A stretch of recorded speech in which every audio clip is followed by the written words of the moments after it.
Hello, RPF 2024 notification വന്നു. ഒരുപാട് ആൾക്കാർ അപ്ലൈ ചെയ്യാൻ സ്റ്റാർട്ട് ചെയ്തു. അതിൻ്റെ ഭാഗമായിട്ട് കുറേ ക്വസ്റ്റ്യൻസ് നമുക്ക് കിട്ടുന്നുണ്ട്. ഇനി അടുത്ത വേണ്ട എന്താണ്? എക്സാമിന് വേണ്ടി പ്രിപ്പയർ ചെയ്യാൻ സ്റ്റാർട്ട് ചെയ്യുക. അപ്പോൾ എങ്ങനെ RPF 2024 പഠിച്ചു തുടങ്ങണം എന്നുള്ളൊരു കാര്യമാണ് ഇന്നത്തെ വീഡിയോയിൽ നമ്മൾ കംപ്ലീറ്റ് ആയിട്ട് ഡിസ്കസ് ചെയ്യാൻ പോകുന്നത്. വെറുതെ ആ സബ്ജക്റ്റ് പഠി ഈ സബ്ജക്റ്റ് പഠി എന്ന് മാത്രമല്ല പറയുന്നത്, ഒരു ക്ലിയർ കട്ട് പ്ലാൻ. അതായത് ഈ വർഷം തന്നെ RPFൽ നിങ്ങൾക്ക് ഒരു ജോലി വേണമെങ്കിൽ നിങ്ങൾ പ്ലാൻ ചെയ്യുമ്പോൾ, സ്റ്റഡി പ്ലാൻ ഉണ്ടാക്കുമ്പോൾ എന്തൊക്കെ കാര്യങ്ങൾ ശ്രദ്ധിക്കണം, എങ്ങനെ ക്ലിയർലി നിങ്ങൾ ആ ഒരു പാത്തിലേക്ക് എത്താം എന്നുള്ളൊരു ഗൈഡൻസ് ആണ് ഇന്നത്തെ ക്ലാസ്സിൽ പറയാൻ പോകുന്നത്. അപ്പോൾ ഒരു ക്ലാസ് അല്ല, ആക്ച്വലി ഇതൊരു പ്രിപ്പറേഷൻ സ്ട്രാറ്റജി, സ്റ്റഡി പ്ലാൻ എങ്ങനെ സ്റ്റാർട്ട് ചെയ്യാം, എന്തൊക്കെയാണ് സിലബസ്, എങ്ങനെയാണ് ശ്രദ്ധിക്കേണ്ടത്, നിങ്ങളുടെ സ്റ്റഡി പ്ലാൻ നിങ്ങൾ പ്രിപ്പയർ ചെയ്യുമ്പം എങ്ങനെയാണ് അത് അനലൈസ് ചെയ്യേണ്ടത്. അപ്പോൾ ഇങ്ങനെയുള്ള കംപ്ലീറ്റ് ഡീറ്റെയിൽസ് നമുക്ക് ഈ വീഡിയോയിൽ നിങ്ങൾക്ക് വേണ്ടി ഡിസ്കസ് ചെയ്യുന്നു. അപ്പോൾ ഇതെന്താണ് പറയുന്നതെന്ന് വെച്ചാൽ, പ്രത്യേകിച്ചും പല ആൾക്കാരും RPF പരീക്ഷ എന്താണ്, റെയിൽവേയുടെ പരീക്ഷകൾക്ക് എങ്ങനെയാണെന്ന് അറിയില്ല, അതിൻ്റെ പാറ്റേൺ എങ്ങനെയാണെന്ന് അറിയില്ല, അതിന് പ്രിപ്പയർ ചെയ്യേണ്ടത് എങ്ങനെയാണെന്ന് അറിയില്ല, അല്ലെങ്കിൽ എങ്ങനെ പ്രിപ്പയർ ചെയ്താൽ റാങ്ക് മേടിക്കാമെന്ന് അറിയില്ല. ചിലപ്പോൾ ഒരുപക്ഷെ നിങ്ങൾ പരീക്ഷയിൽ ജസ്റ്റ് കട്ട് ഓഫ് ക്ലിയർ ചെയ്യുന്ന രീതിയിൽ പ്രിപ്പറേഷനൊക്കെ നടക്കുമായിരിക്കും. പക്ഷേ ജോലി മേടിക്കുക എന്ന് പറയുന്ന ഒരു ടാസ്ക് വളരെ ഇമ്പോർട്ടൻ്റ് ആയിട്ടുള്ള, അല്ലെങ്കിൽ വളരെ മാർക്ക് മേടിച്ച് നന്നായിട്ട് പ്രിപ്പയർ ചെയ്യുന്നവർക്ക് മാത്രം കിട്ടുന്നൊരു കാര്യം. അപ്പോൾ അതിലേക്ക് എത്താൻ, ഏറ്റവും മാർക്ക് സ്കോർ ചെയ്ത് ടോപ്പറായി നിങ്ങൾക്ക് ഒരു ജോലി കിട്ടാൻ വേണ്ടി നിങ്ങൾ സ്റ്റഡി പ്ലാൻ തയ്യാറാക്കുമ്പോഴും പ്രിപ്പറേഷൻ സ്ട്രാറ്റജി റെഡിയാക്കുമ്പോഴും എന്തൊക്കെ കാര്യങ്ങളാണ് ശ്രദ്ധിക്കുന്നതെന്ന് വളരെ ഡീറ്റെയിൽ ആയിട്ട് പറയുന്നുണ്ട്. ഉറപ്പായിട്ട് ഒരു കാര്യം പറയാം, ഞാൻ ഇന്നത്തെ വീഡിയോയിൽ പറയുന്ന കാര്യങ്ങൾ ഫോളോ ചെയ്ത് നിങ്ങൾ നിങ്ങളുടെ ക്ലാസ്സസ് ക്രമീകരിക്കുകയാണെങ്കിൽ ഉറപ്പായിട്ട് നിങ്ങൾക്ക് RPF 2024 ഒരു ജോലി നേടിയെടുക്കാൻ പറ്റും. അപ്പോൾ നിങ്ങൾക്ക് ഈ വീഡിയോ കാണുമ്പോൾ മനസ്സിലാവും, വെറുതെ കുറേ കാര്യങ്ങൾ പറയല്ല, വളരെ പ്ലാൻഡ് ആയിട്ട് ഒരുപാട് നാളത്തെ ഒബ്സർവേഷനിലൂടെ ഇങ്ങനെയുള്ള എക്സാംസിൽ എങ്ങനെ സ്റ്റുഡൻസ് ക്ലിയർ ചെയ്യുന്നു എന്നുള്ളത് മനസ്സിലാക്കി മാത്രമാണ് ഇങ്ങനെയുള്ള കാര്യങ്ങൾ നിങ്ങളോട് ഷെയർ ചെയ്യുന്നത്. അപ്പോൾ ആദ്യം തന്നെ പറഞ്ഞോട്ടെ, RPF യൂണിഫോം പോസ്റ്റുമായിട്ട് ബന്ധപ്പെട്ട് ഒരുപാട് പേര് ആഗ്രഹിച്ചിരുന്നൊരു പോസ്റ്റാണ്, ആഗ്രഹിച്ച് നിൽക്കുന്നതും ഇപ്പോഴും അതിനുവേണ്ടി പ്രിപ്പയർ ചെയ്യാൻ സ്റ്റാർട്ട് ചെയ്തുകൊണ്ടിരിക്കുന്നവരും പ്രിപ്പയർ ചെയ്യാൻ തുടങ്ങാൻ പോകുന്നവരും പ്രിപ്പയർ ചെയ്തുകൊണ്ടേ ഇരിക്കുന്നവരും ഒക്കെ ഉണ്ട്. അപ്പോൾ അവർക്കെല്ലാം വേണ്ടി ഞാൻ ആദ്യം പരീക്ഷയെ പറ്റി ഒന്ന് പറയട്ടെ. RPF 2024 railway protection force 2024 SI പോസ്റ്റിലേക്കും കോൺസ്റ്റബിൾ പോസ്റ്റിലേക്കും വിളിച്ചിട്ടുണ്ട്. അപ്പോൾ ഡിഗ്രി ക്വാളിഫിക്കേഷൻ ഉള്ളവരാണെങ്കിൽ നിങ്ങൾക്ക് SI പോസ്റ്റിലേക്ക് അപ്ലൈ ചെയ്യാം, അല്ലെങ്കിൽ നിങ്ങൾക്ക് കോൺസ്റ്റബിൾ ഗ്രേഡ് എക്സാം എഴുതാൻ പറ്റും. അപ്പോൾ രണ്ട് പരീക്ഷകളാണ് ഉള്ളത്. അപ്പോൾ ഈ രണ്ട് പരീക്ഷകൾ തമ്മിൽ എന്തെങ്കിലും വ്യത്യാസമുണ്ടോ എന്നുള്ളതാണ് എല്ലാവരുടെയും ചോദ്യം. അപ്പോൾ ഇപ്പോൾ നോട്ടിഫിക്കേഷൻ വന്നത് നിങ്ങൾ കണ്ടു കാണും. ഈ നോട്ടിഫിക്കേഷൻ പ്രകാരം രണ്ടിൻ്റെയും സിലബസിൽ യാതൊരു വ്യത്യാസമില്ല. ഇനി വരാൻ സാധ്യതയുള്ളത്, ഈ രണ്ട് എക്സാംസും തമ്മിൽ കമ്പയർ ചെയ്യുമ്പോൾ വരാൻ സാധ്യതയുള്ള എന്താണെന്ന് വെച്ച് കഴിഞ്ഞാൽ, ഇതിനകത്ത് RPF SI എക്സാമിന് ഒരുപക്ഷെ ക്വസ്റ്റ്യൻസിൻ്റെ നിലവാരം കുറച്ച് കൂടുതലായിരിക്കും. ഇങ്ങനൊരു വ്യത്യാസം മാത്രമേ ഇതിനകത്ത് വരാൻ സാധ്യതയുള്ളൂ. അതുകൊണ്ട് നിങ്ങൾ പഠിച്ചു തുടങ്ങേണ്ട വഴികൾ രണ്ടിനും സെയിം തന്നെയാണ്. മാത്രമല്ല, ഈ വർഷം RPF എക്സാമിന് പ്രിപ്പയർ ചെയ്യുന്നതിൻ്റെ കൂടെ തന്നെ ഈ എക്സാംസിന് പ്രിപ്പയർ ചെയ്യുന്നവർക്ക് രണ്ട് കാര്യങ്ങളുണ്ട്. നിങ്ങൾക്ക് ഈ ഒരു ഫോട്ടോ കാണാം, ഒരു വെടിക്ക് രണ്ട് പക്ഷി. എന്താണ് ഒരു വെടിക്ക് രണ്ട് പക്ഷി എന്ന് ഉദ്ദേശിക്കുന്നത്? അതായത് ഈ വർഷം വളരെ വലിയ ഓപ്പർച്യൂണിറ്റീസിൻ്റെ ഒരു വർഷമാണ്. കാരണം SSCയുടെ പരീക്ഷകൾക്ക് പ്രിപ്പയർ ചെയ്യുന്നവർക്ക് അതിൻ്റെ കൂടെ തന്നെ ബോണസ് ആയിട്ട് റെയിൽവേ കിട്ടിയിട്ടുണ്ട്, അല്ലേ? റെയിൽവേയുടെ കുറേ പരീക്ഷകൾ വന്നിട്ടുണ്ട്. പ്രത്യേകിച്ചും യൂണിഫോം പോസ്റ്റ് എയിം ചെയ്യുന്ന ആളുകളെ സംബന്ധിച്ച് RPFൻ്റെ കൂടെ തന്നെ നിങ്ങൾക്ക് ബോണസ് ആയിട്ട് കിട്ടിയിരിക്കുന്ന മറ്റൊരു എക്സാം ഉണ്ട്. ഈ രണ്ട് എക്സാംസിനെ ചേർത്താണ് ഞാൻ ഇങ്ങനെ ഒരു വെടിക്ക് രണ്ട് പക്ഷി എന്ന് പറഞ്ഞത്. അപ്പോൾ ഏതൊക്കെയാണ് ഒരു വെടിക്ക് രണ്ട് പക്ഷി എന്ന് പറയുന്നത്? 2024 തന്നെ നടക്കാൻ പോകുന്ന രണ്ട് പരീക്ഷകളാണ്.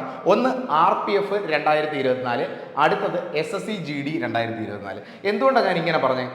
രണ്ട് എക്സാംസ് ഒരേ തരത്തിൽ നിങ്ങൾക്ക് പ്രിപ്പയർ ചെയ്ത് ഒരേ പാറ്റേണിൽ പഠിച്ചു പോയാൽ രണ്ട് വളരെ വാല്യുബിൾ ആയിട്ടുള്ളതും ഇമ്പോർട്ടൻ്റ് ആയിട്ടുള്ള രണ്ട് പരീക്ഷകളാണ് നമ്മുടെ മുമ്പിലുള്ളത്.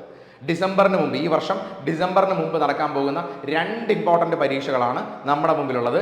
ക്ലിയർ കട്ട് ഒരു പ്ലാൻ ഇടുകയാണെങ്കിൽ നിങ്ങൾക്ക് ഈ വർഷം ഈ രണ്ട് പരീക്ഷ ഒരുപക്ഷെ, അല്ലെങ്കിൽ ഏതെങ്കിലും ഒരു പരീക്ഷ നിങ്ങൾക്ക് ഉറപ്പായിട്ടും ക്ലിയർ ചെയ്യാൻ പറ്റും. പിന്നെ ചിലർക്ക് സംശയമുണ്ട്, RPF പഠിക്കേണ്ട പോലാണോ GD പഠിക്കേണ്ടത്, GD പഠിക്കേണ്ട പോലാണോ RPF പഠിക്കേണ്ടത്, ഇങ്ങനെയൊക്കെ സംശയം ഉണ്ടാവും. അങ്ങനെയുള്ളവരൊന്നും ടെൻഷൻ അടിക്കേണ്ട, ഞാൻ അതിനെപ്പറ്റി വളരെ ക്ലിയർ ആയിട്ട് പറഞ്ഞു തരാനാണ് ഈ വീഡിയോയിൽ വന്നിരിക്കുന്നത്.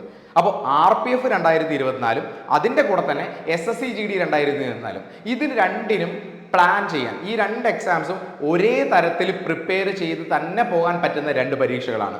വളരെ ക്ലിയർ ആയിട്ട് പറയാം. നിങ്ങൾക്ക് ഇതിനെപ്പറ്റി ഇൻഫർമേഷൻ ഇല്ലാത്ത ആൾക്കാർ ചിലപ്പോൾ പലതരത്തിലുള്ള ഫാക്റ്റുകൾ നിങ്ങൾക്ക് പറഞ്ഞു തരുന്നുണ്ടാവും.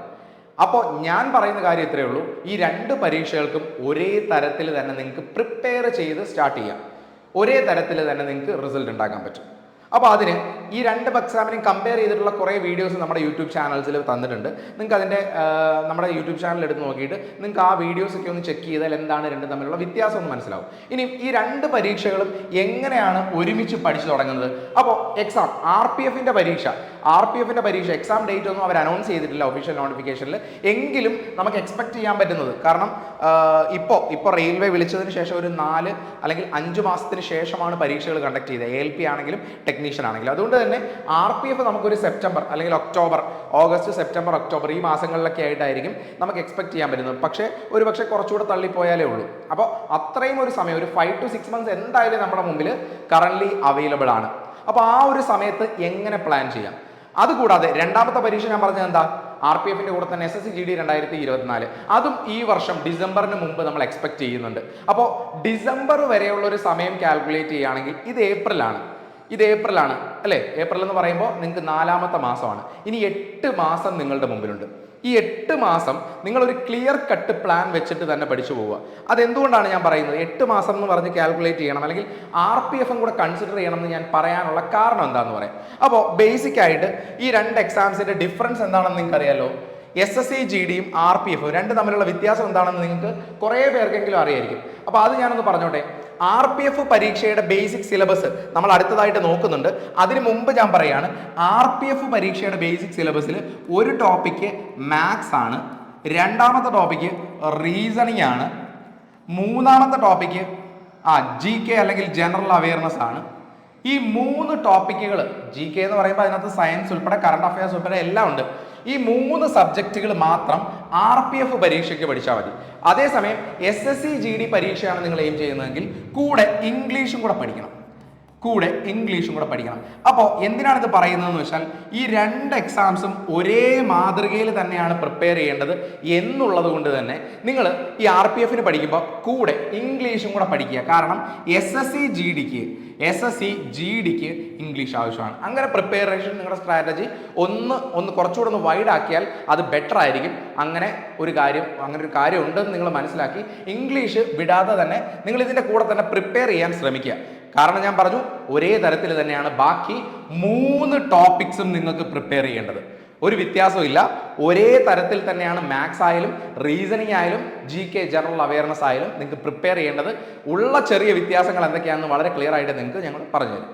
മനസ്സിലായല്ലോ? അപ്പോൾ എക്സാം എക്സ്പെക്ട് ചെയ്യുന്നത് സെപ്റ്റംബറിലാണ്, അല്ലെങ്കിൽ സെപ്റ്റംബറിനോട് അടുത്ത് വരുന്ന മാസങ്ങളിലായിരിക്കും. പിന്നെ SSC GD ഡിസംബറിലായിരിക്കും. അപ്പോൾ 8 മാസത്തെ ഒരു സ്റ്റഡി പ്ലാൻ ആണ് നിങ്ങൾ ക്ലിയർ ആക്കേണ്ടത്. ഞാൻ ഈ ഒരു വീഡിയോയിൽ നിങ്ങൾക്ക് RPF 2024 സ്റ്റഡി പ്ലാനും പ്രിപ്പറേഷൻ സ്ട്രാറ്റജിയും ആയിരിക്കും നിങ്ങളോട് ഷെയർ ചെയ്യാൻ പോകുന്നത്. ഓക്കെ, അപ്പോൾ നമുക്ക് മറ്റ് ചില കാര്യങ്ങളിലേക്ക് വരാം. മറ്റ് ചില കാര്യങ്ങളെന്ന് പറയുമ്പോൾ നമുക്കിതിൻ്റെ സിലബസ്, എക്സാം പാറ്റേൺ എന്താണെന്ന് മനസ്സിലാക്കാം. സിലബസും എക്സാം പാറ്റേണും നമുക്ക് എന്താണെന്ന് നോക്കാം. ഇവിടെ നിങ്ങൾക്കറിയാം RPF 2024 നിങ്ങൾ നോട്ടിഫിക്കേഷൻ കണ്ടതാണ്. അതിനകത്ത് ഒരു കമ്പ്യൂട്ടർ ബേസ്ഡ് ടെസ്റ്റിനെ പറ്റിയാണ് പറയുന്നത് അല്ലേ? കമ്പ്യൂട്ടർ ബേസ്ഡ് ടെസ്റ്റ് ആണുള്ളത്. ആ പരീക്ഷ എന്ന് പറയുന്നത് 10th ലെവലാണ്. എന്തിൻ്റെത്? കോൺസ്റ്റബിളിൻ്റെത് 10th ലെവലാണ്. 10th ലെവൽ വരുന്ന എക്സാം ആണെന്നാണ് ഇവിടെ പറയുന്നത്. ഈ കോൺസ്റ്റബിളിൻ്റെ സിലബസിൻ്റെ കാര്യമാണ് പറയുന്നത്. ഞാൻ എടുത്തിരിക്കുന്നത് കോൺസ്റ്റബിൾ എക്സാമിൻ്റെ ആണ്. ഇതേ പാറ്റേൺ തന്നെയാണ് SIയുടെ എക്സാമും കീപ്പ് ചെയ്യുന്നത്. അപ്പോൾ രണ്ടും എടുത്ത് നോക്കേണ്ട ആവശ്യമില്ല. അതുകൊണ്ടാണ് ഇത് മാത്രം നോക്കുന്നത്. അതിൻ്റെ എക്സാം ഡ്യൂറേഷൻ 90 മിനിറ്റ്, 90 മിനിറ്റ്സ് ആണ്. 120 ക്വസ്റ്റ്യൻ, 120 ചോദ്യങ്ങൾ ചെയ്യാൻ നിങ്ങൾക്ക് 1.5 മണിക്കൂറാണ് കിട്ടുന്നത്. അപ്പോൾ എക്സാം പാറ്റേൺ ഒന്ന് ജസ്റ്റ് പറയുന്നേ ഉള്ളൂ. ശരി ഉത്തരമാണെങ്കിൽ 1 മാർക്കും, തെറ്റുത്തരമാണെങ്കിൽ 1/3 മാർക്സ് നെഗറ്റീവ് ആയിട്ടും നിങ്ങൾക്ക് വരും. ഇതാണ് എക്സാമിൻ്റെ ഒരു ബേസിക് പാറ്റേൺ. അപ്പോൾ എക്സാം അറിയേണ്ടത് വളരെ ഇമ്പോർട്ടൻ്റ് ആണ്. ഏതൊരു പരീക്ഷയ്ക്കും പ്രിപ്പയർ ചെയ്യുമ്പം എങ്ങനെയാണ് പരീക്ഷ എന്ന് മനസ്സിലാകാതെ പ്രിപ്പയർ ചെയ്തിട്ട് ഒരു കാര്യമില്ല. കാരണം ഇങ്ങനെയുള്ള പരീക്ഷകൾക്ക് സ്മാർട്ട് വർക്കാണ് ഏറ്റവും ഇമ്പോർട്ടൻറ്റ്. എക്സാം പാറ്റേൺ മനസ്സിലാക്കി എക്സാമിനെ മനസ്സിലാക്കുക എന്ന് പറയുന്നതാണ് ഒരു എക്സാം പ്രിപ്പറേഷൻ്റെ 50%. വളരെ ഉറപ്പായിട്ടും വളരെ ക്ലിയർ ആയിട്ടും പറയാണ്. അല്ലാതെ തലകുത്തി നിന്ന് സബ്ജക്ട്സ് പഠിക്കുന്നതൊന്നും അല്ല. അത് ഇപ്പോൾ തന്നെ മനസ്സിലാക്കിക്കോളുക. നിങ്ങൾ ഒരു കോമ്പറ്റേറ്റീവ് എക്സാംസിന് പ്രിപ്പയർ ചെയ്യുന്ന ആളാണെങ്കിൽ അതിൽ പരീക്ഷ എന്താണെന്ന് മനസ്സിലാക്കുന്നതാണ് 50% ഓഫ് എ തിങ്. ബാക്കി പകുതി മാത്രമേ ഉള്ളൂ നിങ്ങൾ പഠിക്കുന്ന സബ്ജക്റ്റ്. അതുകൊണ്ട് ക്ലിയർ ആയിട്ട് പരീക്ഷ എന്താണെന്ന് മനസ്സിലാക്കിക്കൊള്ളുക. അതാണ് നിങ്ങളുടെ ഒന്നാമത്തെ ടാസ്ക്. അതിന് നിങ്ങൾ എന്തൊക്കെയാണ് ചെയ്യേണ്ടതെന്നാണ് ഞാൻ ഇനി വരുന്ന സ്ലൈഡുകളിൽ നിങ്ങളോട് ഷെയർ ചെയ്യാൻ പോകുന്നത്. അപ്പോൾ എക്സാം പാറ്റേൺ നിങ്ങൾക്ക് മനസ്സിലായി എന്ന് കരുതുന്നു. എക്സാം എത്ര മാർക്കിനാണെന്നറിയാം, 120 മാർക്കാണ്. 120 മാർക്കിൽ തന്നെ 90 മിനിറ്റ് കൊണ്ടാണ് നിങ്ങൾക്ക് ഈ 120 ക്വസ്റ്റ്യൻസ് നിങ്ങൾക്ക് സോൾവ് ചെയ്യേണ്ടത്. ഇനി ഇതിൻ്റെ സിലബസ് ഒന്ന് നോക്കിയാലോ? ഇതിൻ്റെ സിലബസ് എന്താണെന്ന് നമ്മൾ ക്ലിയർ ആയിട്ട് നോക്കിയാലോ? എന്താണ് ഇതിൻ്റെ സിലബസ്? ഇതിൻ്റെ സിലബസ് നമ്മൾ നോക്കുമ്പോൾ 3 സബ്ജക്ട്സ് ആണ്. ഞാൻ നേരത്തെ പറഞ്ഞതുപോലെ 3 സബ്ജക്ട്സ് ആണ്. ഒന്ന് അരിത്തമാറ്റിക്, ഞാൻ മാത്സ് എന്നാണ് ഇതിനെ പറഞ്ഞത്. മാത്സ് അല്ലെങ്കിൽ അരിത്തമാറ്റിക് 35 മാർക്കിന് അരിത്തമാറ്റിക് അല്ലെങ്കിൽ 35 ചോദ്യങ്ങൾ അരിത്തമാറ്റിക് അല്ലെങ്കിൽ മാത്സ് പാർട്ടിൽ നിന്നുണ്ട്. അത് എന്തൊക്കെയാണെന്ന് ചോദിച്ചാൽ ബേസിക് മാത്സ് ആണ്. അരിത്തമാറ്റിക് മാത്രമേ ഉള്ളൂ, അഡ്വാൻസ്ഡ് പാർട്ട് ഇല്ല. നോക്കാം, number system, whole numbers, decimal, fraction, അതുപോലെ percentage, ratio, average, interest, discount, use of tables, data interpretation ഉണ്ട്, data interpretation, use of tables and graphs ഉണ്ട്, മെൻസുറേഷൻ ഉണ്ട്, ടൈം ആൻഡ് ഡിസ്റ്റൻസ് കഴിഞ്ഞിട്ട് ഒരു എക്സെട്ര കൊടുത്തിട്ടുണ്ട്. അപ്പോൾ ബേസിക് അരിത്തമാറ്റിക് ടോപ്പിക്കുകളെല്ലാം ഉണ്ടെന്നാണ് ഇതിനകത്ത് നിന്ന് മനസ്സിലാക്കേണ്ടത്. ബേസിക് ആയിട്ടുള്ള അരിത്തമാറ്റിക് ടോപ്പിക്കുകളെല്ലാം ഉണ്ട്. നമ്മൾ റെയിൽവേ പരീക്ഷകൾക്കൊക്കെ പഠിക്കുന്ന ബേസിക് അരിത്തമാറ്റിക് എല്ലാ ടോപ്പിക്സും ഉണ്ട്. 2 ജനറൽ ഇൻ്റലിജൻസ് നോക്കിയാലോ? Analogy, similarity, visualisation, spatial orientation, visual memory, എല്ലാം, ഫിഗർ ക്ലാസിഫിക്കേഷൻ, അരിത്തമാറ്റിക് റീസണിങ്. ഈ ഒരു സിലബസ് നോക്കിയാൽ മനസ്സിലാക്കുന്നത് ബേസിക് SSCയുടെയും റെയിൽവേയുടെയും സെയിം സിലബസ് തന്നെയാണ്. വ്യത്യാസങ്ങളൊന്നുമില്ല, വ്യത്യാസങ്ങൾ ഒന്നും കാണുന്നില്ല. അതും 35 മാർക്കിനാണ് ചോദ്യങ്ങൾ വരുന്നത്. അതായത് 35 ചോദ്യങ്ങൾ. അപ്പം 35 70 ചോദ്യങ്ങളായി. ഇനിയുള്ള 50 ചോദ്യങ്ങൾ ജനറൽ അവയർനെസ് അല്ലെങ്കിൽ GK നിന്നാണ്. അപ്പോൾ എന്തൊക്കെയാണ് GKയിലെ സിലബസ്? അത് ഇതിനകത്ത് വളരെ ചെറുതായിട്ട് പറയുന്നുണ്ട്. ഈ സിലബസ് കണ്ടാൽ നിങ്ങൾക്ക് കൃത്യമായിട്ടൊന്നും മനസ്സിലാവില്ല. പക്ഷേ നമ്മുടെ റെയിൽവേ പരീക്ഷകളുടെയും SSC പരീക്ഷകളുടെയൊക്കെ ഡീറ്റെയിൽഡ് സിലബസ് അത് നിങ്ങൾക്ക് ഒരു ഒഫീഷ്യൽ PDF-ലും കിട്ടില്ല. പക്ഷേ ഇത്രയും നാളത്തെ എക്സ്പീരിയൻസിൽ നിന്ന് നമ്മുടെ ഫാക്കൽറ്റീസ് നിങ്ങൾക്ക് സിലബസുകൾ പറഞ്ഞു തരാറുണ്ട്. അത് ഇത്രയും നാൾ ചോദിച്ച ചോദ്യങ്ങളുടെ എല്ലാം കൺസോൾട്ടേഷനും ടോപ്പിക്കുകളും വെച്ചിട്ട് തന്നെയാണ് പറയുന്നത്. ഒഫീഷ്യലി RRB ഇഷ്യൂ ചെയ്യുന്ന സിലബസ് എന്ന് പറഞ്ഞാൽ ഇത്ര മാത്രമേ ഉള്ളൂ. അതിൽ പൊളിറ്റി ഉണ്ട്, ഹിസ്റ്ററി ഉണ്ട്, ജോഗ്രഫി ഉണ്ട്, പിന്നെ ഈ പറയുന്ന എക്കണോമിക്സ് ഉൾപ്പെടെ, കമ്പ്യൂട്ടർ ഉൾപ്പെടെ, sports, general science, current affairs, static GK ഉൾപ്പെടെയുള്ള എല്ലാ ടോപ്പിക്സും ഉണ്ട്. അപ്പോൾ സിലബസ് വളരെ വാസ്റ്റാണ്. 50 ചോദ്യങ്ങൾ അല്ലെങ്കിൽ 50 മാർക്ക് ജനറൽ അവയർനെസ്സിൽ നിന്നുമുണ്ട്. അപ്പോൾ എക്സാമിൻ്റെ ഒരു പാറ്റേൺ നിങ്ങൾക്ക് മനസ്സിലായി. ഇത് വെച്ചിട്ട് വേണം നമ്മളുടെ സ്റ്റഡി പ്ലാൻസ് നമ്മൾ ക്ലിയർ ചെയ്യാൻ. എന്തുകൊണ്ടാണ് സ്റ്റഡി പ്ലാൻ ഇമ്പോർട്ടൻ്റ് ആണെന്ന് പറയുന്നതിൻ്റെ എക്സാമ്പിൾ ഞാൻ പറഞ്ഞുതരാം. ഇപ്പോൾ SSC സ്റ്റാഫ് സെലക്ഷൻ കമ്മീഷൻ്റെ പരീക്ഷകൾക്ക് ഒരു മാതൃകയുണ്ട്. അതുപോലെ റെയിൽവേയുടെ പരീക്ഷകൾക്ക് ഒരു മാതൃകയുണ്ട്. അതിന് പല കാര്യങ്ങൾ ഇമ്പോർട്ടൻ്റ് ആയിട്ടുള്ളതുണ്ട്. ഇനി PSC പബ്ലിക് സർവീസ് കമ്മീഷൻ്റെ പരീക്ഷകൾ എല്ലാവർക്കും അറിയാം. ആ പരീക്ഷകൾക്ക് മറ്റു ചില രീതിയിലാണ് പ്രിപ്പയർ ചെയ്യേണ്ടത്. ഇനി ബാങ്കിൻ്റെ പരീക്ഷകൾക്കും മറ്റു ചില രീതിയിലാണ് പ്രിപ്പയർ ചെയ്യേണ്ടത്. മൂന്നായിട്ട് നിൽക്കുന്ന കാര്യങ്ങളാണ്. അതായത് സ്റ്റാഫ് സെലക്ഷൻ കമ്മീഷനും റെയിൽവേയും ഒരേ തരത്തിൽ തന്നെ കൺസിഡർ ചെയ്യാൻ പറ്റുന്ന പ്രിപ്പറേഷൻ സ്ട്രാറ്റജീസ് ആണ് വേണ്ടത്. PSC എൻറ്റയർലി ഡിഫറെൻ്റ് ആയിട്ടുള്ള ഒരു പാറ്റേണിലാണ് പഠിക്കേണ്ടത്. പ്രത്യേകിച്ചും GKക്ക് വെയിറ്റേജ് കൊടുത്തുകൊണ്ടാണ് PSC പഠിക്കേണ്ടത്. അല്ലെങ്കിൽ പിന്നെ ബാങ്ക് വരുമ്പോൾ ബാങ്ക് മാക്സിമം റീസണിങ്ങും ഇമ്പോർട്ടൻസ് കൊടുക്കേണ്ടതാണ്. അതിൽ തന്നെ മാക്സിമം കോൺസെൻട്രേറ്റ് ചെയ്ത് സ്പീഡിന് ഇംപ്രൂവ് ഏറ്റവും കൂടുതൽ ഒരു ആസ്പെക്ട് കൊടുത്ത് പ്രിപ്പയർ ചെയ്യേണ്ടതാണ് ബാങ്ക്. ഇനി SSC RRBയുടെ പ്രിപ്പറേഷൻ സ്ട്രാറ്റജി എന്ന് പറഞ്ഞാൽ സ്പീഡിനും ഇമ്പോർട്ടൻസ് ഉണ്ട്, അതുപോലെ തന്നെ കണ്ടന്റിനും ഇമ്പോർട്ടൻസ് ഉണ്ട്. ഇത് രണ്ടും ബാലൻസ് ചെയ്തിട്ടാണ് SSC റെയിൽവേ പോലെയുള്ള പരീക്ഷകൾക്ക് പ്രിപ്പയർ ചെയ്യേണ്ടത്. അപ്പോൾ അതുകൊണ്ടാണ് പറഞ്ഞത് പ്രിപ്പറേഷൻ വളരെ ഇമ്പോർട്ടൻ്റ് ആണ്. അത് എക്സാം പാറ്റേൺ നോക്കിയിട്ട് മാത്രമേ നമുക്ക് ആ പ്രിപ്പറേഷൻ സ്ട്രാറ്റജി വെക്കാൻ പറ്റുള്ളൂ. കാരണം നമുക്ക് കിട്ടുന്ന സമയം ഇമ്പോർട്ടൻ്റ് ആണ്, നമുക്കുള്ള സിലബസ് ഇമ്പോർട്ടൻ്റ് ആണ്, നമ്മൾ സ്കോർ ചെയ്യേണ്ട മാർക്കുകൾ ഉൾപ്പെടെ അതിൽ ഇമ്പോർട്ടൻ്റ് ആണ്. ഓക്കെ, അപ്പോൾ ഞാൻ ബേസിക് സിലബസ് നിങ്ങളോട് കവർ ചെയ്തു. ഇനി ഞാൻ നിങ്ങളോട് പറയാൻ പോകുന്നത്, നിങ്ങൾ ഈ സിലബസിനെ വെച്ചുകൊണ്ട് നിങ്ങളുടെ പ്രിപ്പറേഷൻ എങ്ങനെയാണ് പ്ലാൻ ചെയ്യേണ്ടതെന്ന് പറയുന്നു. അതിൻ്റെ കൂടെ തന്നെ ഞാൻ ഒരു കാര്യം കൂടെ പറയും. നിങ്ങൾക്ക് പ്ലാൻ ചെയ്യാൻ അല്ലെങ്കിൽ പ്രിപ്പയർ ചെയ്യാനുള്ള ഓപ്ഷൻസ് ഫ്രീ ആയിട്ട് വേണമെങ്കിൽ അങ്ങനെ, അല്ലെങ്കിൽ പെയ്ഡ് ആയിട്ടാണെങ്കിലും ഓഫ്ലൈൻ ആയിട്ടാണെങ്കിലും പല ഓപ്ഷൻസ് നിങ്ങൾക്ക് തരുന്നുണ്ട്. ഫ്രീ ആയിട്ട് RPFൻ്റെ കോഴ്സിന് പ്രിപ്പയർ ചെയ്യാനുള്ള ഓപ്ഷനും ദിശ അക്കാഡമി നിങ്ങൾക്ക് തരുന്നുണ്ട്. അപ്പോൾ ആ കാര്യങ്ങളും നിങ്ങളോട് ഞാൻ ഡിസ്കസ് ചെയ്യാനാണ് ഈ വീഡിയോയിൽ വന്നിരിക്കുന്നത്. അപ്പോൾ ഇനി നമുക്ക് ആദ്യം അറിയേണ്ട, എല്ലാവർക്കും അറിയേണ്ട കാര്യം എന്താണെന്ന് ഞാൻ പറയാം. പ്രത്യേകിച്ചും എല്ലാവരും ഇത് എങ്ങനെ പ്രിപ്പയർ ചെയ്ത് സ്റ്റാർട്ട് ചെയ്യണമെന്ന് അറിയാൻ ആഗ്രഹിക്കുന്ന ആൾക്കാരുണ്ട് അല്ലേ. അതിനു മുമ്പ് ഞാനൊരു കാര്യം കൂടെ പറഞ്ഞോട്ടെ. ദിശ അക്കാഡമിയുടെ RPFൻ്റെ ഓൺലൈൻ ബാച്ച് അവൈലബിൾ ആണ്. പുതിയ ബാച്ച് സ്റ്റാർട്ട് ചെയ്തിട്ടുണ്ട്. അതിൽ ഓർഡർലി ക്ലാസ്സസ് അവൈലബിൾ ആയിരിക്കും. പ്രത്യേകിച്ചും ഞാൻ ഇനിയും പറയാൻ പോകുന്ന ഈ ഒരു പ്രിപ്പറേഷൻ സ്ട്രാറ്റജിയെ ബേസ് ചെയ്തിട്ടായിരിക്കും നിങ്ങൾക്ക് ഈ ക്ലാസ്സസ് യൂസ് ആക്കാൻ പറ്റുന്നത്. കേട്ടോ. അതുകൊണ്ട് തന്നെ ഈ ക്ലാസ്സസ് താല്പര്യമുള്ളവർ ഇതിൽ ജോയിൻ ചെയ്തോളുക. ഈ കോഴ്സ് ഇപ്പോൾ സ്റ്റാർട്ട് ചെയ്തിട്ടുണ്ട്, ജസ്റ്റ് സ്റ്റാർട്ട് ചെയ്തിട്ടേ ഉള്ളൂ. ഫ്രം ബേസിക്സ് പഠിച്ചു തുടങ്ങുകയാണ്. ഇനി ഇത് നിങ്ങൾക്ക് ഓൺലൈൻ പെയ്ഡ് കോഴ്സ് വാങ്ങാൻ താല്പര്യമില്ല എന്നുണ്ടെങ്കിൽ ദിശ അക്കാഡമിയുടെ ഡെഡിക്കേറ്റഡ് ആയിട്ടൊരു യൂട്യൂബ് ചാനൽ അവൈലബിൾ ആണ്. ദിശ ആർമി എക്സാംസ് എന്ന പേരിൽ ഈ ഒരു യൂട്യൂബ് ചാനലിൽ ദിവസവും ഓർഡർലി നിങ്ങൾക്ക് RPFന്റെ ക്ലാസ്സസ് ഓർഡർലി തരുന്നുണ്ട്. RPFന്റെ ക്ലാസ് മാത്സ് ആയാലും റീസണിങ് ആയാലും GK ടോപ്പിക്സ് ആയാലും ഓർഡർലി ക്ലാസ്സസ് നിങ്ങൾക്ക് പ്രൊവൈഡ് ചെയ്യുന്നുണ്ട്. താല്പര്യമുള്ളവർ ഈ ഒരു ആർമി എക്സാംസ് ചാനലിൽ ജോയിൻ ചെയ്തിട്ട് പ്രിപ്പയർ ചെയ്യുക. കാരണം RPF പരീക്ഷയെ സംബന്ധിച്ച ഒരുപാട് ക്ലാസ്സസ് നിങ്ങൾക്ക് പ്രൊവൈഡ് ചെയ്യുന്ന ഈ ഒരു യൂട്യൂബ് ചാനൽ വഴിയായിരിക്കും ഫ്രീ ക്ലാസ്സസ് പ്രൊവൈഡ് ചെയ്യുന്നത്. അതിൻ്റെ ലിങ്ക് കിട്ടണമെങ്കിൽ ദിശ അക്കാഡമിയുടെ ഒഫീഷ്യൽ യൂട്യൂബ് ചാനലിൽ ആ ഫ്രണ്ട് പേജിൽ നിന്ന് താഴോട്ട് സ്ക്രോൾ ചെയ്യുമ്പം അവിടെ നിങ്ങൾക്ക് സ്പോൺസേർഡ് ചെയ്തിരിക്കുന്ന അല്ലെങ്കിൽ ഫീച്ചേർഡ് ചെയ്തിരിക്കുന്ന 3 ചാനൽസ് കാണാം. അതിലൊന്ന് ദിശ ആർമി എക്സാംസ് ആണ്. അപ്പോൾ അതിൽ ജോയിൻ ചെയ്യുക, സബ്സ്ക്രൈബ് ചെയ്യുക, എന്നിട്ട് ക്ലാസ്സസ് പ്രിപ്പയർ ചെയ്യുക. ഇനി നമ്മൾ അടുത്ത പറയാൻ പോകുന്നതാണ് ഏറ്റവും ഇമ്പോർട്ടൻ്റ് ആയിട്ടുള്ളൊരു കാര്യം. അതായത് നമ്മുടെ പ്രിപ്പറേഷൻ എങ്ങനെ വേണം എന്നുള്ളതാണ് പറയുന്നത്. നമ്മുടെ സ്ട്രാറ്റജി എങ്ങനെ വേണം എന്നുള്ള കാര്യമാണ് നിങ്ങളോട് വളരെ ക്ലിയർ ആയിട്ട് ഞാൻ ഡിസ്കസ് ചെയ്യാൻ പോകുന്നത്. 2024 RPF പരീക്ഷയ്ക്ക് നിങ്ങളുടെ പ്രിപ്പറേഷൻ സ്ട്രാറ്റജി എങ്ങനെ വേണം, എന്തുകൊണ്ടാണ് ഈ സ്ട്രാറ്റജി ഇമ്പോർട്ടൻ്റ് എന്ന് ഞാൻ പറയട്ടെ. അതായത് പലരും എക്സാമിന് ബ്ലൈൻഡ് ആയിട്ട് കുറേ ചോദ്യങ്ങൾ കാണാതെ പഠിക്കും, കുറേ ഉത്തരങ്ങൾ എഴുതും. ചിലപ്പം അവർ എക്സാമിൻ്റെ കട്ട് ഓഫ് ക്ലിയർ ചെയ്യും.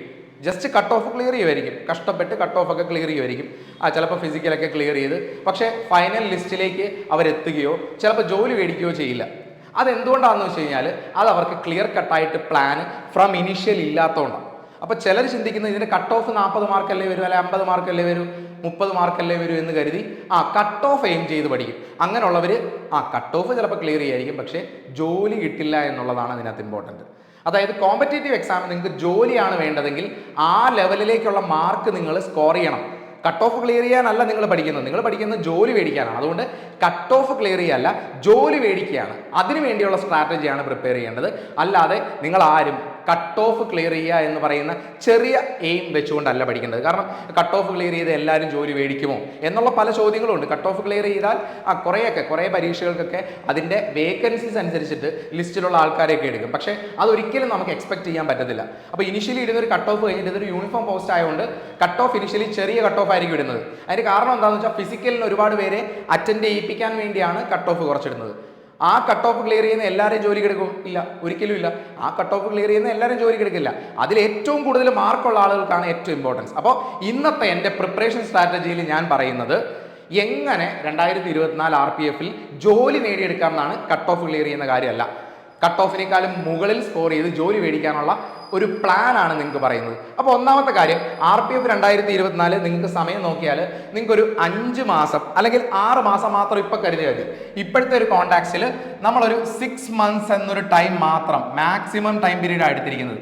6 മാസം എന്ന് പറയുന്നൊരു ടൈം നമ്മൾ കരുതിയാൽ മതി. ഇത് കോമ്പറ്റേറ്റീവ് എക്സാമിനെ സംബന്ധിച്ച് ലിമിറ്റഡ് ടൈം തന്നെയാണ്. വളരെ ലിമിറ്റഡ് ആയിട്ടുള്ള ടൈമേ ഉള്ളൂ. അല്ലാതെ 6 മാസം ഇല്ലേ എന്ന് കരുതണ്ട. കാരണം കോമ്പറ്റേറ്റീവ് എക്സാം ആണ്. ഇതൊരു മാർക്ക് സ്കോർ ചെയ്യാൻ പഠിക്കുന്ന പരീക്ഷയല്ല. നിങ്ങൾ മാർക്കിന് വേണ്ടിയാണോ ഈ എക്സാമിന് പഠിക്കുന്നത്? അല്ല, മറ്റുള്ളവരുമായിട്ട് കോമ്പീറ്റ് ചെയ്ത് അവരെക്കാളും കൂടുതൽ മാർക്ക് സ്കോർ ചെയ്യാനാണ് ഈ എക്സാമിന് നിങ്ങൾ പ്രിപ്പയർ ചെയ്യുന്നത്. So important thing is we have limited time is limited. അപ്പോൾ ആ ലിമിറ്റഡ് ടൈം വെച്ചുകൊണ്ടാണ് നമ്മൾ നമ്മുടെ സ്ട്രാറ്റജി സെറ്റ് ചെയ്യേണ്ടത് അല്ലെങ്കിൽ പ്ലാൻ ചെയ്യേണ്ടത്. അപ്പോൾ അതിനുവേണ്ടി നിങ്ങൾക്ക് ഞാൻ ഒരു 6 മന്ത്സ് നിങ്ങൾ പ്ലാൻ ചെയ്യേണ്ടത് എങ്ങനെയാണെന്നാണ് പറഞ്ഞു തരാൻ പോകുന്നത്. അപ്പോൾ എൻ്റെ ഈ ഒരു സ്ട്രാറ്റജി ഉറപ്പായിട്ടും വെറുതെ നിങ്ങൾ അങ്ങനെ ഇങ്ങനെ ചെയ്യുമെന്ന് പറയുന്നതല്ല. നമ്മുടെ എക്സാംസ് എഴുതി ക്ലിയർ ചെയ്തിട്ടുള്ള റിസൾട്ട് ഉണ്ടാക്കിയിട്ടുള്ള നമ്മുടെ സ്റ്റുഡൻസിൻ്റെ അല്ലെങ്കിൽ വിന്നേഴ്സിൻ്റെ പഠിച്ച് വിജയികളായിട്ടുള്ള ആളുകളുടെ സ്ട്രാറ്റജി തന്നെയാണ് കുറച്ചുകൂടി ഒന്ന് പോളിഷ്ഡ് ആയിട്ട് നിങ്ങൾക്ക് വേണ്ടി പറഞ്ഞു തരുന്നത്. ചിലപ്പോൾ നിങ്ങൾ സെൽഫായിട്ട് പ്രിപ്പയർ ചെയ്യുകയാണെങ്കിൽ ഒരു പരീക്ഷ എഴുതി അപ്പോൾ ഇങ്ങനല്ല പഠിക്കേണ്ടതെന്ന് മനസ്സിലായി, അടുത്ത പരീക്ഷ എഴുതി അങ്ങനെ അല്ലെന്ന് മനസ്സിലായി. കുറേ കാര്യങ്ങൾ തിരിച്ചറിഞ്ഞ് വർഷങ്ങൾ കൊണ്ട് നിങ്ങൾ ക്ലിയർ ചെയ്യുന്ന പരീക്ഷ വളരെ ചുരുങ്ങിയ സമയം കൊണ്ട് ക്ലിയർ ചെയ്യാനാണ് ഈ ഒരു ഗൈഡൻസും ഈ ഒരു സ്ട്രാറ്റജിയും ഈ ഒരു പ്ലാനും. അപ്പോൾ ഈ ഇന്നത്തെ ക്ലാസ്സിൻ്റെ അല്ലെങ്കിൽ ഇന്നത്തെ ഒരു വീഡിയോയുടെ ഒരു ഉദ്ദേശം നിങ്ങൾക്ക് എല്ലാവർക്കും മനസ്സിലായി കാണും. അപ്പോൾ ഞാൻ പറയട്ടെ, ഇനിയും 6 മാസം നിങ്ങളുടെ മുമ്പിലുള്ളപ്പം ഇതിനെ തന്നെ നിങ്ങൾ 2ആയിട്ട് സ്പ്ലിറ്റ് ചെയ്യുക. ഇനിഷ്യൽ 3 മന്ത്സ് ഫസ്റ്റ് ഒരു പീരീഡും പിന്നത്തെ 3 മാസവും. ഇങ്ങനെ 2ആയിട്ട് നമ്മളൊന്ന് ക്ലാസിഫൈ ചെയ്തേ. ഇനിഷ്യൽ 3 മന്തും പിന്നീട് വരുന്ന 3 മാസവും. അങ്ങനെ 6 മാസത്തെ പകുതിയായിട്ട് ഞാനിപ്പോൾ ഇവിടെ ഡിവൈഡ് ചെയ്തു നിങ്ങൾക്ക് വേണ്ടി. എന്നിട്ടാണ് പ്രിപ്പറേഷൻ സ്ട്രാറ്റജി ഞാൻ നിങ്ങളോട് പറയാൻ പോകുന്നത്. അപ്പോൾ എക്സാമിനെ സംബന്ധിച്ച് ഒരു സിലബസ് ഉണ്ട് അല്ലേ? ആ ആ ഒരു സിലബസ് നിങ്ങൾക്ക് സിലബസ് അറിയുന്നില്ല എങ്കിൽ ദിശ അക്കാഡമിയിൽ ഇനി വരുന്ന ക്ലാസ്സുകളിൽ ഓരോ സബ്ജക്റ്റിൻ്റെ സിലബസുകൾ, ക്ലാസ്സുകൾ, ടോപ്പിക്കുകളെല്ലാം ഞാൻ പറഞ്ഞ ആ യൂട്യൂബ് ചാനലിൽ വരും. നിങ്ങൾക്ക് അത് കണ്ട് സിലബസ് എന്താണെന്ന് മനസ്സിലാക്കാം, ഓരോന്നിൻ്റെയും പഠിക്കേണ്ട കാര്യങ്ങളൊക്കെ മനസ്സിലാക്കാം.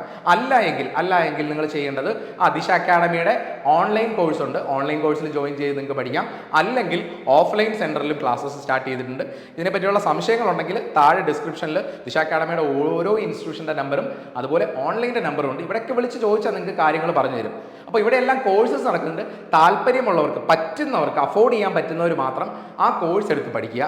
പഠിച്ചാൽ നിങ്ങൾക്ക് ഈ ഒരു വഴി എളുപ്പമാവും. ഞാൻ പറഞ്ഞു തരാൻ പോകുന്ന വഴി എളുപ്പമായിരിക്കും. ഇല്ലെങ്കിലും നിങ്ങൾ വേറെ ഏതെങ്കിലും ഇൻസ്റ്റിറ്റ്യൂഷൻ്റെ മറ്റേതെങ്കിലും സ്ഥാപനത്തിൻ്റെ കോഴ്സ് പഠിക്കുന്ന ആൾക്കാരാണെങ്കിലും ഉറപ്പായിട്ടും നിങ്ങളിത് ഫോളോ ചെയ്യുക, നിങ്ങൾക്ക് ഇത് യൂസ്ഫുൾ ആവും. ഓക്കെ, അപ്പോൾ എന്താണ് ഞാൻ പറയാൻ പോകുന്നതെന്ന് ഇനിയും ക്ലിയർ ആക്കാം. അപ്പോൾ ആദ്യത്തെ 3 മാസം നിങ്ങൾ ചെയ്യേണ്ടത് എന്താണെന്ന് വെച്ചാൽ സിലബസ് കംപ്ലീഷൻ ആണ് നിങ്ങൾ ഓപ്റ്റ് ചെയ്യേണ്ടത്. ആദ്യത്തെ 3 മാസം സിലബസ് കംപ്ലീറ്റ് ചെയ്യണം. അത് മസ്റ്റ് ആയിട്ടുള്ള കാര്യമാണ്. റാൻഡം ആയിട്ട് പഠിക്കുന്നത് പിന്നീടാവട്ടെ.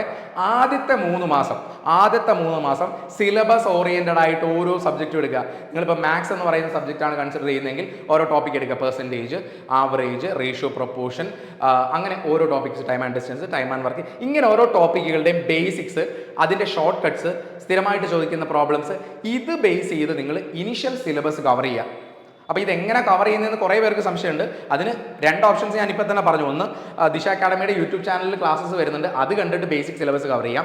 അതല്ല എങ്കിൽ കുറേയും കൂടെ ഓർഡർലി, കുറേയും കൂടെ പ്ലാൻഡ് ആയിട്ട് പഠിക്കണമെങ്കിൽ നിങ്ങൾക്ക് നമ്മുടെ ഓൺലൈൻ കോഴ്സിൽ ജോയിൻ ചെയ്യാം. അതുമല്ല, ഏറ്റവും ബെറ്റർ ആയിട്ട് പഠിക്കണമെങ്കിൽ ഓഫ്ലൈൻ സെൻറ്ററിൽ വന്ന് ജോയിൻ ചെയ്ത് നിങ്ങൾക്ക് പഠിക്കാം. അവിടെ ഒരുപാട് ഫീച്ചേഴ്സ് ഉണ്ട്. നിങ്ങളെ ഹെൽപ്പ് ചെയ്യാൻ ഒരു മെൻറ്റർ ഉൾപ്പെടെയുള്ള ആൾക്കാർ നിങ്ങളുടെ കൂടെ ഉണ്ടാവും. അപ്പോൾ അത് ഏത് കോഴ്സ് എടുക്കണം അല്ലെങ്കിൽ എങ്ങനെ പഠിക്കണം എന്നുള്ളത് നിങ്ങളുടെ വഴി. പക്ഷെ ഞാൻ പറഞ്ഞു തരുന്നത് എന്താ, സിലബസ് തീർക്കണം. ഫസ്റ്റ് 3 മന്ത്സ് ടാർജറ്റ് വെച്ചോളൂ, സിലബസ് തീർക്കണം. സിലബസ് ടോപ്പിക് വൈസ് സിലബസ് പഠിക്കുക. സിലബസിനെ ബേസ് ചെയ്ത് എന്ത് ചെയ്യണം, വെറുതെ ടോപ്പിക്കുകൾ പഠിച്ചാൽ പോരാ. മാത്സ് പഠിക്കാനുണ്ട്, റീസണിങ് പഠിക്കാനുണ്ട്, GK GS പഠിക്കാനുണ്ട്. 3ന്റെയും സിലബസ് കംപ്ലീറ്റ് ചെയ്യണം. ശരി, എങ്ങനെ സിലബസ് കംപ്ലീറ്റ് ചെയ്യാന്ന് പറയാം. അതിനുള്ള വഴികൾ, ഒന്ന്, നിങ്ങൾ ഒന്നുകിൽ ഞാൻ നേരത്തെ പറഞ്ഞ പോലെ ഒരു കോഴ്സിന് ജോയിൻ ചെയ്യുക. അതിപ്പോൾ ദിശ അക്കാഡമിയുടെ കോഴ്സ് തന്നെ ജോയിൻ ചെയ്യണം എന്നല്ല പറഞ്ഞേ. ഇപ്പം തന്നെ ഞാൻ 3 ഓപ്ഷൻ ദിശ അക്കാഡമിയുടെ കയ്യിൽ നിന്ന് തന്നെ ഉണ്ട്. ഒന്ന്, ഫ്രീ ക്ലാസ്സസ് യൂട്യൂബ് വഴി, അത് കോഴ്സായിട്ട് നിങ്ങൾക്ക് കൺസിഡർ ചെയ്ത് കാണാം. അല്ലെങ്കിൽ ദിശ അക്കാഡമിയുടെ പെയ്ഡ് കോഴ്സ്, ഓൺലൈൻ കോഴ്സ്, ദിശ ഓൺലൈൻ്റെ പെയ്ഡ് കോഴ്സ് കാണാം. അല്ലെങ്കിൽ ഓഫ്ലൈൻ സെൻറ്ററിൽ നിങ്ങൾക്ക് പഠിക്കാം. ഇതും അല്ലെങ്കിൽ ഏതെങ്കിലും ദിശ അക്കാഡമിയുടെ അല്ല ഏതെങ്കിലും ഓഫ്ലൈൻ സെൻറ്ററിലോ ഓൺലൈൻ സെൻറ്ററിലോ നിങ്ങൾക്ക് ജോയിൻ ചെയ്ത് പഠിക്കുക. ഏതെങ്കിലും സ്ഥാപനത്തിൻ്റെ, അങ്ങനെ ആയിക്കോട്ടെ. അങ്ങനെ ഓപ്ഷൻസ് ഉള്ളവർ അങ്ങനെ ആയിക്കോട്ടെ. നിങ്ങൾ ഇനിഷ്യലി കോഴ്സ് ബേസ്ഡ് ആദ്യത്തെ 3 മാസം ചെയ്യേണ്ടത് സിലബസ് ബേസ്ഡ് ആയിട്ടൊരു കോഴ്സ് ചെയ്യുക. ആ കോഴ്സ് ചെയ്യുന്നത് ഇമ്പോർട്ടൻ്റ് ആണ്. റെഗുലർ ആയിട്ട് ക്ലാസ് കാണുക, കോഴ്സ് കാണുക. അതുകൂടാതെ ആ ടോപ്പിക്കുകളുടെ നോട്ടും കൂടെ ഉണ്ടാക്കി പോകണം. നിങ്ങൾ ഇനിഷ്യലി സിലബസ് കവർ ചെയ്യുമ്പം ആ കോഴ്സ് ഫോളോ ചെയ്യുന്നതിൻ്റെ കൂടെ നിങ്ങൾ നോട്ട് ഉണ്ടാക്കി പോകണം. അപ്പോൾ കോഴ്സ് എന്ന് ഉദ്ദേശിക്കുന്നത് പെയ്ഡ് കോഴ്സ് മാത്രമല്ല, യൂട്യൂബിൽ റെഗുലറായിട്ട് നമ്മൾ തരുന്ന ക്ലാസ്സസ് ആണെങ്കിൽ അതായിക്കോട്ടെ, അല്ലെങ്കിൽ ഓഫ്ലൈൻ ക്ലാസ് ആയിക്കോട്ടെ, അതും അല്ലെങ്കിൽ ഓൺലൈൻ ക്ലാസ് ആയിക്കോട്ടെ. അപ്പോൾ ഇതാണ് ഇനിഷ്യലി 3 മന്ത്സിൽ നിങ്ങൾ ചെയ്യേണ്ടത്. കോഴ്സ് അറ്റൻഡ് ചെയ്യുക, അതായത് സിലബസ് പഠിക്കാൻ വേണ്ടി ഏതെങ്കിലും കോഴ്സ് അറ്റൻഡ് ചെയ്യുക. അതിൻ്റെ നോട്ട്സ് ഉണ്ടാക്കുക, വളരെ ഇമ്പോർട്ടൻ്റ് ആണ്. ബുക്ക് കീപ്പ് ചെയ്യണം. ബുക്ക് കീപ്പ് ചെയ്യുക, നോട്ട്സ് ഉണ്ടാക്കുക. അത് എന്തിനാണെന്ന് ഇനിയും പറയുന്നുണ്ട്. ബുക്ക് കീപ്പ് ചെയ്യുക, നോട്ട് ഉണ്ടാക്കുക, ഒന്നാമത്തെ കാര്യം. ഇങ്ങനെ ക്ലാസ് അറ്റൻഡ് ചെയ്താൽ മാത്രം മതിയോ? പോരാ. അതിൻ്റെ 2ാമത്തെ പാർട്ടാണ് പറയുന്നത് പ്രാക്ടീസ് കൂടി. സിലബസ് വെറുതെ കവർ ചെയ്താൽ പോരാ, പ്രാക്ടീസ് കൂടി ചെയ്യണം. ഇതെങ്ങനെയാ ചെയ്യാൻ പോകുന്നത്? ഇനിഷ്യൽ 3 മന്ത്സിന്റെ പ്ലാനാണ് പറഞ്ഞത്. Maths, reasoning, GK. അപ്പോൾ കോഴ്സ് പ്ലസ് പ്രാക്ടീസ്, ഇതെങ്ങനെ മാനേജ്? ഇത് രണ്ടും ഇല്ലെങ്കിൽ ഒരു കാരണവശാലും എക്സാം ക്ലിയർ ചെയ്തില്ല. വെറുതെ സിലബസ് മാത്രം കവർ ചെയ്തുകൊണ്ടിരുന്നാൽ നിങ്ങൾക്ക് എക്സാം ക്ലിയർ ചെയ്യാൻ പറ്റത്തില്ല, നിങ്ങൾക്ക് പ്രോബ്ലം ചെയ്യാൻ പോലും പറ്റത്തില്ല. അപ്പോൾ കോഴ്സിനകത്ത് നിങ്ങൾക്ക് അറിയാം, ഇപ്പോൾ പെർസെൻറ്റേജ് എന്ന് പറയുന്ന ഒരു ടോപ്പിക്ക്, മാത്സ് ആണെങ്കിൽ പെർസെൻറ്റേജ് എന്ന് പറയുന്ന ഒരു ടോപ്പിക്ക് പഠിപ്പിച്ചു. അതിൽ നിന്ന് കുറച്ച് പ്രോബ്ലംസ് ഫാക്കൽറ്റീസ് ചെയ്തു, നിങ്ങൾ അതെല്ലാം നോട്ട് ഉണ്ടാക്കി. ഇത് കഴിഞ്ഞിട്ട് നിങ്ങൾ ബുക്ക് അടച്ചു വെച്ചിരുന്നാൽ നിങ്ങൾക്ക് എക്സാം ക്ലിയർ ചെയ്യാൻ പറ്റില്ല. പ്രാക്ടീസ് ഇമ്പോർട്ടൻ്റാ. പിന്നെ നിങ്ങൾ ചെയ്യേണ്ടത് എന്താ?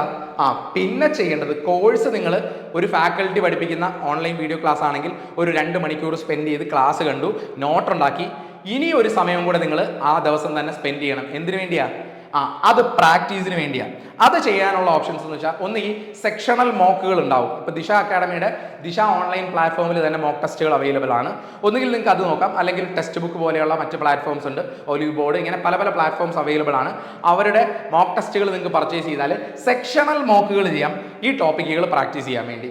അതായത് കോഴ്സ് നിങ്ങൾ പഠിക്കുന്നതിൻ്റെ കൂടെയാണ്. ഇപ്പം പെർസെൻറ്റേജ് ടോപ്പിക്ക് പഠിച്ചിട്ട് അന്ന് തന്നെ പെർസെൻറ്റേജിൻ്റെ 20-30 ക്വസ്റ്റ്യൻസ് പ്രാക്ടീസ് ചെയ്യാൻ ശ്രമിക്കുക.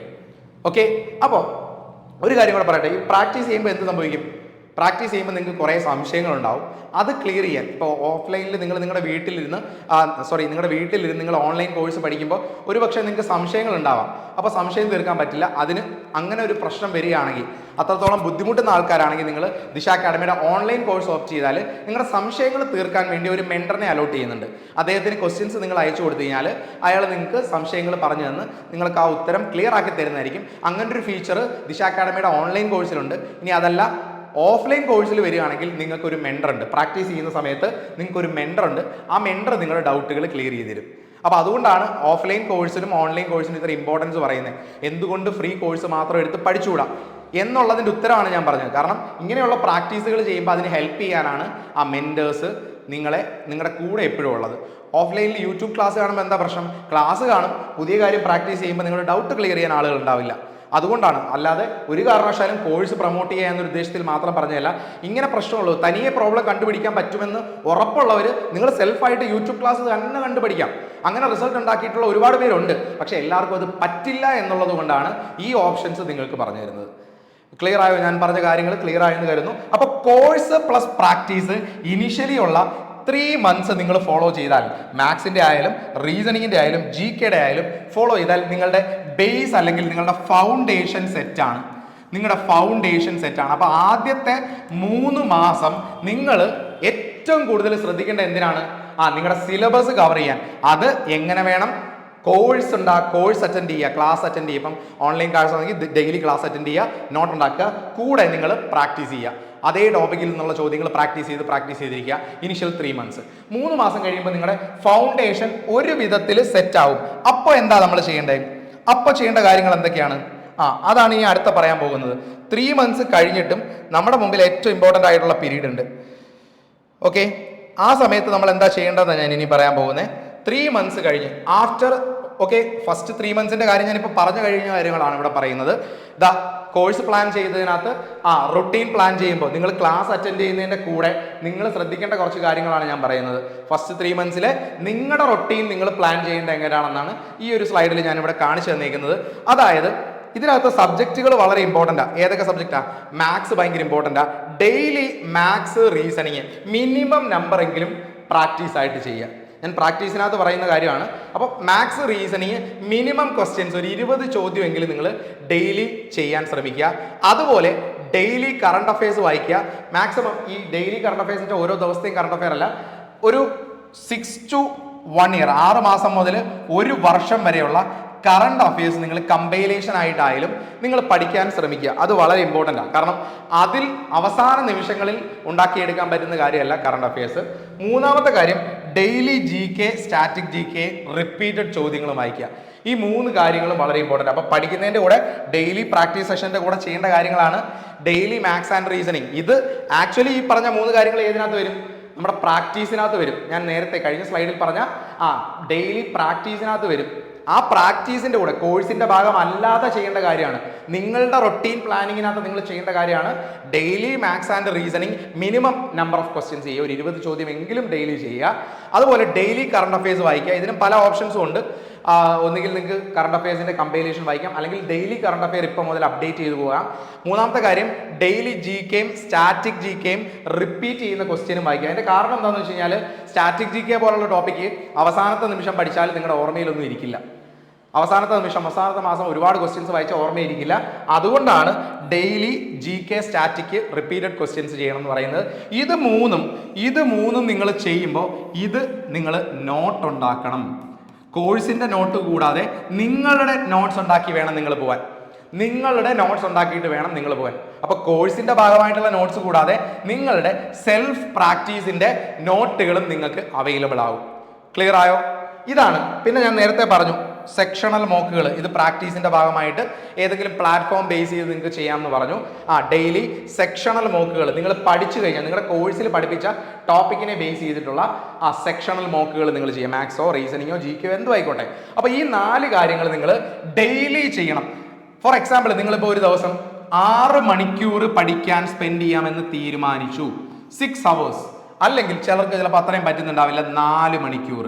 ഇതാണ് ഒരു ദിവസം നിങ്ങൾ സ്പെൻഡ് ചെയ്യാൻ തീരുമാനിച്ച സമയം എങ്കിൽ ഈ ഒരു ടൈമിനെ രണ്ടായിട്ട് ഡിവൈഡ് ചെയ്യുക. 6 മണിക്കൂറാണെങ്കിൽ 3 മണിക്കൂറും 3 മണിക്കൂറായിട്ട് സ്പ്ലിറ്റ് ചെയ്യുക. 3 മണിക്കൂർ കോഴ്സ് കാണുക, 3 മണിക്കൂർ കോഴ്സ് കാണുക, 3 മണിക്കൂർ പ്രാക്ടീസ് ചെയ്യുക. 3 മണിക്കൂർ പ്രാക്ടീസ് ചെയ്യുക. എന്താ ഇമ്പോർട്ടൻസ്? പ്രാക്ടീസിന് ഇമ്പോർട്ടൻസ് ഉണ്ടോ?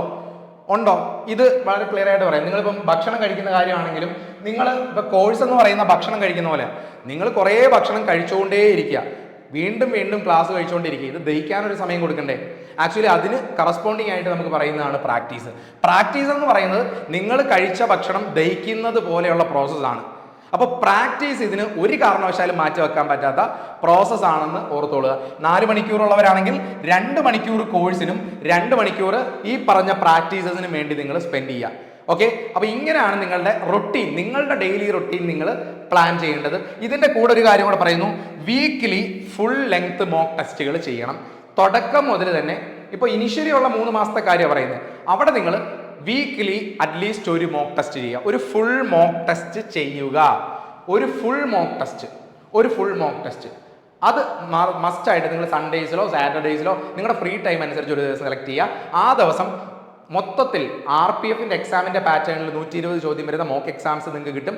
ദിശ ഓൺലൈൻ്റെ പ്ലാറ്റ്ഫോമിൽ അവൈലബിൾ ആണ്, അല്ലെങ്കിൽ മറ്റു പ്ലാറ്റ്ഫോംസ് നിങ്ങൾക്ക് അറിയാം, അവിടെ എല്ലാം മോക്ക് എക്സാംസ് അവൈലബിൾ ആണ്. അപ്പോൾ അതിൽ വീക്ക്ലി ഫുൾ മോക്ക് ടെസ്റ്റ് ചെയ്യണം. എങ്ങനെ മോക്ക് ടെസ്റ്റ് ചെയ്തിട്ടുണ്ടേ അതും കൂടെ പറയാം. മോക്ക് ടെസ്റ്റ് എഴുതി 120 ചോദ്യം നിങ്ങൾ 1.5 മണിക്കൂർ എടുത്ത് എഴുതി, എന്നിട്ട് ഉത്തരം പോലും നോക്കാതിരിക്കുന്നതല്ല മോക്ക് ടെസ്റ്റ്. അങ്ങനെ എഴുതിക്കൊണ്ട് യാതൊരു കാര്യമില്ല.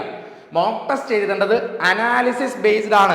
1.5 മണിക്കൂറിൻ്റെ ഒരു മോക്ക് ടെസ്റ്റ് നിങ്ങൾ ചിലപ്പം 3 മണിക്കൂർ എടുക്കും. അതായത് 1.5 മണിക്കൂർ പരീക്ഷ എഴുതും, പിന്നെ ഒരു 1.5 മണിക്കൂർ എടുത്ത് നിങ്ങൾക്കറിയാത്ത ചോദ്യങ്ങൾ നിങ്ങൾ നോട്ട് ചെയ്ത് അതെങ്ങനെയാണെന്ന് ചെയ്ത് കണ്ടുപിടിക്കുന്ന പ്രോസസ്സ് മോക്ക് ടെസ്റ്റ് എഴുതുക എന്നതിൽ ഉൾക്കൊള്ളിക്കണം.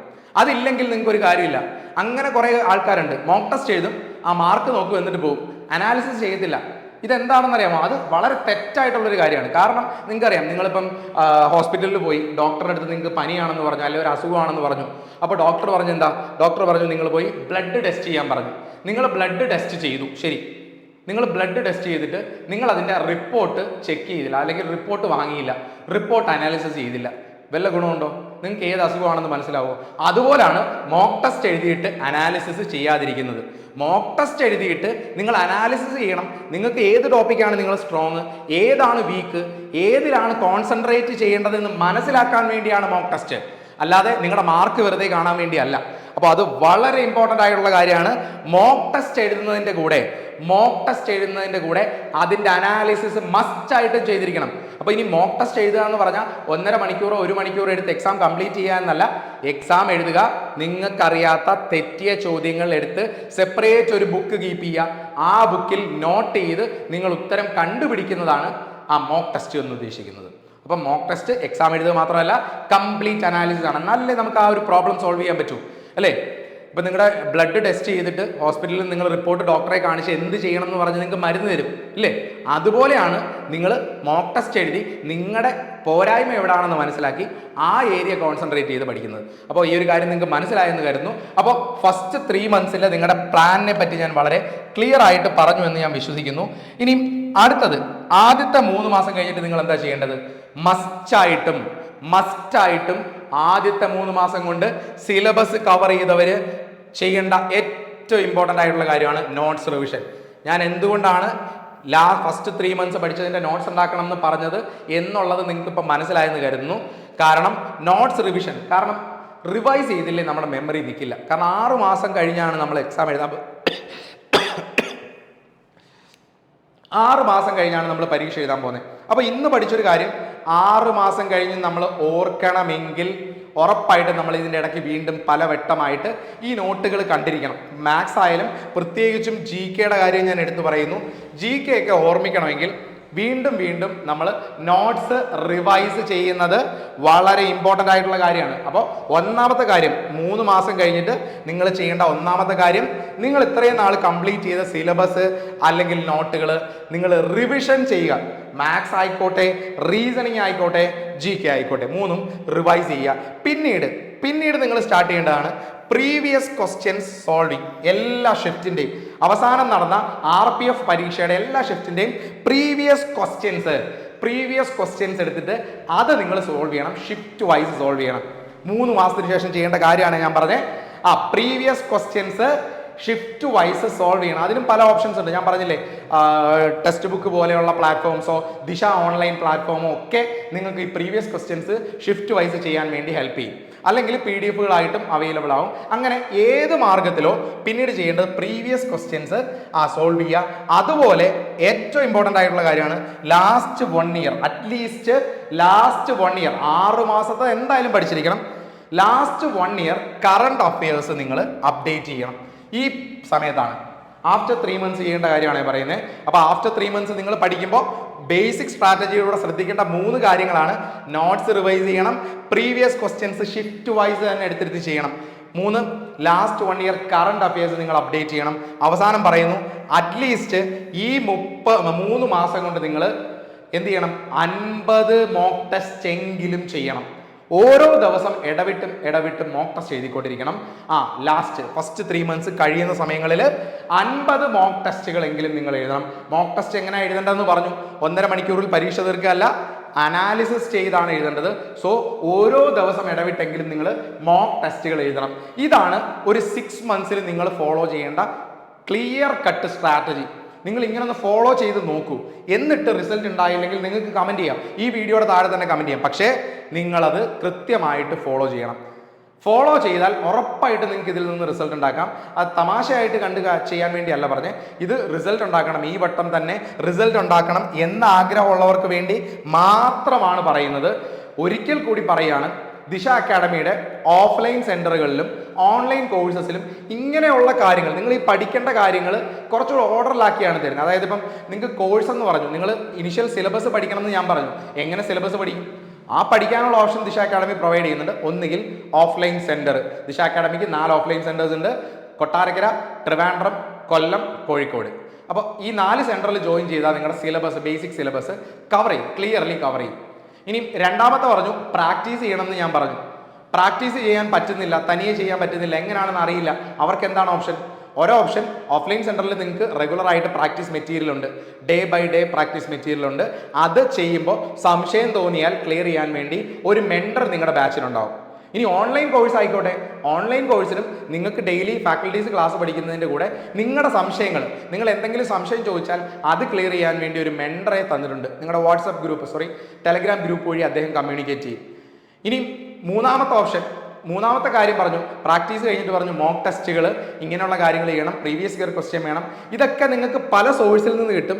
നിങ്ങൾക്ക് അതൊന്നും കിട്ടുന്നില്ല എങ്കിൽ ദിശ അക്കാഡമി അപ്രോച്ച് ചെയ്താൽ, ഓഫ്ലൈൻ സെന്ററിൽ വന്നാൽ നിങ്ങൾക്ക് ഓൺലൈൻ മോക്ക് എക്സാം എഴുതാനുള്ള ലാബുകളുണ്ട്, ലൈബ്രറി സംവിധാനങ്ങളുണ്ട്, പഠിക്കാനുള്ള ബുക്കുകളുണ്ട്, മെന്റേഴ്സിന്റെ സപ്പോർട്ടുണ്ട്, ഡൗട്ട് ക്ലിയർ ചെയ്യാൻ ഫാക്കൽറ്റീസ് ഉണ്ട്. ഇങ്ങനെയുള്ള കാര്യങ്ങളെല്ലാം ഓഫ്ലൈൻ സെന്റേഴ്സ് നിങ്ങൾക്ക് അവൈലബിൾ ആണ്. ഒന്നുകിൽ അത് ഉപയോഗിക്കാം. ഇനി ഒന്നുമല്ല, നിങ്ങൾക്ക് സെൽഫായിട്ട് മനസ്സിലാക്കാം, പല സോഴ്സിൽ നിന്ന് മെറ്റീരിയൽസ് കളക്ട് ചെയ്യാനും പ്രാക്ടീസ് ചെയ്യാനും എല്ലാ എബിലിറ്റി നിങ്ങൾക്ക് ഉണ്ടെങ്കിൽ നിങ്ങൾ നിങ്ങളുടെ വീട്ടിലിരുന്ന് തന്നെ പ്രിപ്പയർ ചെയ്തുകൊള്ളുക. ഈ വർഷം തന്നെ നിങ്ങൾക്ക് ജോലി വാങ്ങാൻ പറ്റുന്നതാണ്. അത്രയും വലിയൊരു ഓപ്പർച്യൂണിറ്റിയാണ് നിങ്ങളോട് ഞാൻ ഷെയർ ചെയ്യുന്നത്. അപ്പോൾ ഈ പറഞ്ഞ പ്രിപ്പറേഷൻ സ്ട്രാറ്റജിയും സ്റ്റഡി പ്ലാനും നിങ്ങൾക്ക് എല്ലാവർക്കും യൂസ്ഫുൾ ആയെന്ന് കരുതുന്നു. ഉറപ്പായിട്ടും ഈ വീഡിയോ കാണുന്ന ആർക്കെങ്കിലും ഒരാൾക്കെങ്കിലും ഈ രീതിയിൽ ഫോളോ ചെയ്താൽ അതിൻ്റെ ഗുണമുണ്ടായിരിക്കും. നിങ്ങൾ ചെയ്യേണ്ടത് എന്താ? ക്ലിയർലി ഞാൻ പറഞ്ഞ ഒരു പ്ലാന് നിങ്ങൾ ഫോളോ ചെയ്യുക.